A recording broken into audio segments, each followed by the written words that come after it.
সম্মানিত শ্রোতা ও দর্শকবৃন্দ, বিষয়টা হচ্ছে এই যে আমার সন্তান আমার সামনেই কি করছে, মোবাইল নিয়ে যে টিপাটিপি করছে।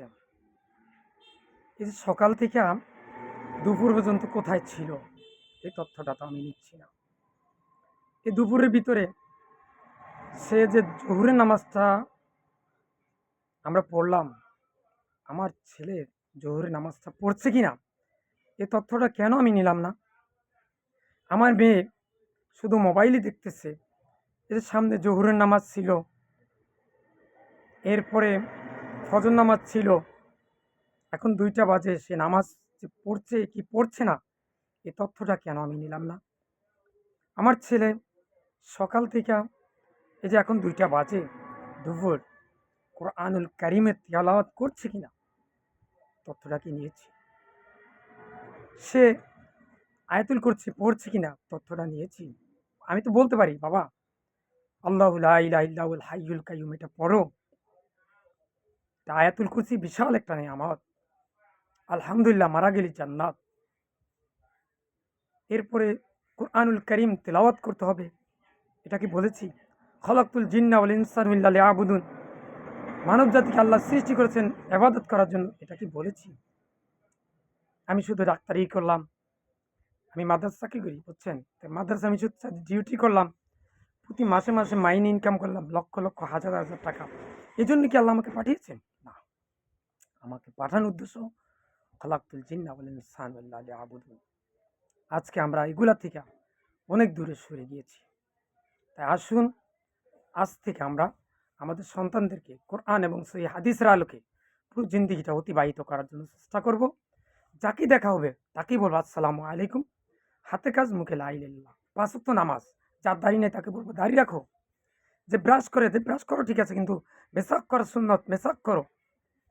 মসজিদে গেলাম, আগে যাই, 2 রাকাত নামাজ না পড়ে বসবে না, নিজে পড়বো এবং আরেকজনকে বলবো যে ভাই আপনি আইসা যে বসে গেলেন, আপনি নামাজটা পড়েন।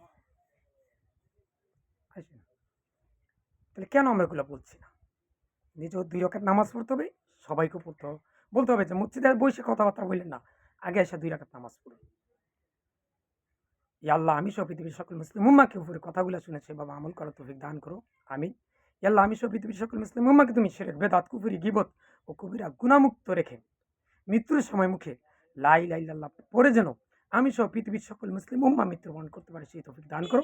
কিয়ামত পর্যন্ত যতটি মুসলমান মারা যাবেন, প্রত্যেকটা মুসলমানের মুখ দিয়ে তুমি এই শব্দটি বাইর করলো, লা ইলাহা ইল্লাল্লাহ, এবং প্রত্যেকটা যেন শিরক, বেদাত, কুফরি, গীবত, কবিরা গুনাহ মুক্ত, ঋণ মুক্ত রেখে মৃত্যুর সময় মুখে লা ইলাহা ইল্লাল্লাহ পড়ে যেন মৃত্যুবরণ করতে পারে।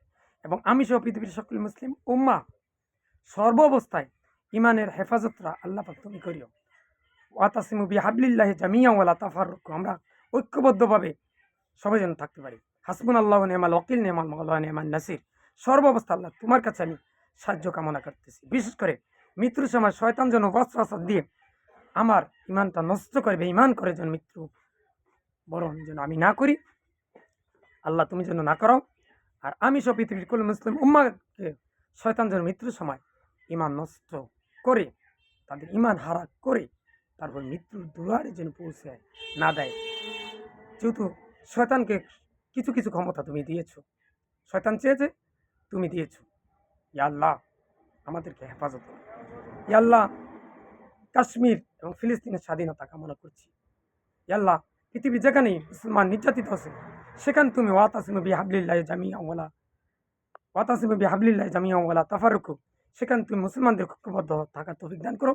এবং যেখানে মুসলমান নির্যাতিত, অপমানিত, লাঞ্ছিত হচ্ছে কাফেরদের মাধ্যমে অথবা কিছু জালিম মুসলমানদের মাধ্যমে, সেখানে তুমি হাসবুনাল্লাহু ওয়া নি'মাল ওয়াকিল, নি'মাল মাওলা ওয়া নি'মান নাসির হয়ে যাও। ইয়া আল্লাহ, তুমি আমার সর্ব অবস্থায় ইমান হেফাজত করো এবং সর্ব অবস্থায় তুমি হাসবুনাল্লাহু ওয়া নি'মাল ওয়াকিল, নি'মাল মাওলা ওয়া নি'মান নাসির সাহায্যকারী হয়ে যাও, আমিন। ভাইরা, ভিডিওটা বেশি বেশি করে শেয়ার করুন, এখনই সবার মাঝখানে।